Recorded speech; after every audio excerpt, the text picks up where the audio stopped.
a person may become great. There is a principle of power in every person. By the intelligent use and direction of this principle, man can develop his own mental faculties. Man has an inherent power by which he may grow in whatsoever direction he pleases, and there does not appear to be any limit to the possibilities of his growth. No man has yet become so great in any faculty, but that it is possible for someone else to become greater. The possibility is the original substance from which man is made. Genius is omniscience flowing into man. Genius is more than talent. Talent may merely be one faculty developed out of proportion to other faculties, but genius is the union of man and God in the acts of the soul. Great men are always greater than their deeds. They are in connection with a reserve of power that is without limit. We do not know where the boundary of the mental power of man is. We do not even know that there is a boundary.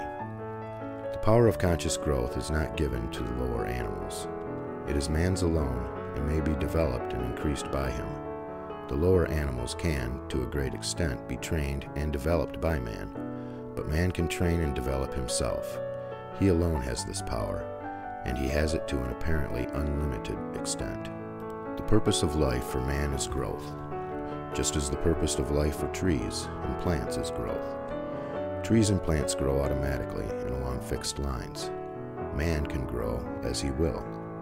Trees and plants can only develop certain possibilities and characteristics. Man can develop any power, which is or has been shown by any person anywhere. Nothing that is possible in spirit is impossible in flesh and blood. Nothing that man can think is impossible in action. Nothing that man can imagine is impossible of realization.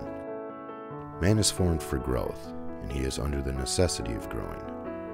It is essential to his happiness that he should continuously advance. Life without progress becomes unbearable, and the person who ceases from growth must either become imbecile or insane. The greater and more harmonious and well-rounded his growth, the happier man will be. There is no possibility in any man that is not in every man, but if they proceed naturally, no two men will grow into the same thing or be alike. Every man comes into the world with a predisposition to grow along certain lines, and growth is easier for him along those lines than in any other way. This is a wise provision, for it gives endless variety. It is as if a gardener should throw all his bulbs into one basket. To the superficial observer, they would look alike, but growth reveals a tremendous difference. So of men and women, they are like a basket of bulbs. One may be a rose and add brightness and color to some dark corner of the world. One may be a lily and teach a lesson of love and purity to every eye that sees. One may be a climbing vine and hide the rugged outlines of some dark rock. One may be a dark oak, among whose boughs the birds shall nest and sing, and beneath whose shade the flock shall rest at noon. But everyone will be something worthwhile, something rare, something perfect.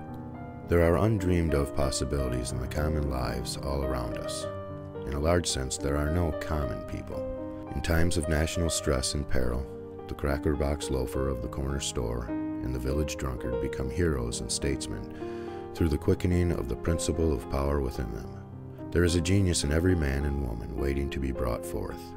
Every village has its great man or woman, someone to whom all go for advice in time of trouble, someone who is instinctively recognized as being great in wisdom and insight. To such a one the minds of the whole community turn in times of local crisis.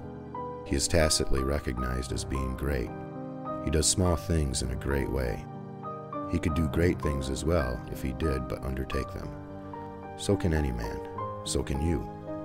The principle of power gives us just what we ask of it. If we only undertake little things, it only gives us power for little things. But if we try to do great things in a great way, it gives us all the power there is. But beware of undertaking great things in a small way. Of that we shall speak farther on. There are two mental attitudes a man may take. One makes him like a football. It has resilience and reacts strongly when force is applied to it, but it originates nothing. It never acts of itself. There is no power within it. Men of this type are controlled by circumstances and environment. Their destinies are destined by things external to themselves. The principle of power within them is never really active at all. They never speak or act from within. The other attitude makes man like a flowing spring. Power comes out from the center of him. He has within him a well of water springing up into everlasting life. He radiates force, haste felt by his environment. The principle of power in him is in constant action. He is self-active. He hath life in himself. No greater good can come to any man or woman than to become self-active. All the experiences of life are designed by Providence to force men and women into self-activity, to compel them to cease being creatures of circumstance and master their environment. In his lowest stage, man is the child of chance and circumstance and the slave of fear. His acts are all reactions resulting from the impingement upon him of forces in his environment. He acts only as he is acted upon. He originates nothing. But the lowest savage has within him a principle of power sufficient to master all that he fears, and if he learns this and becomes self-active, he becomes as one of the gods.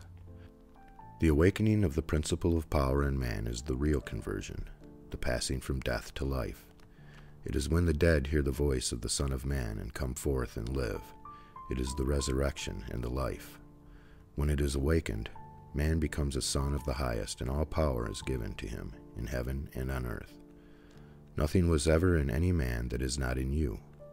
No man ever had more spiritual or mental power than you can attain, or did greater things than you can accomplish. You can become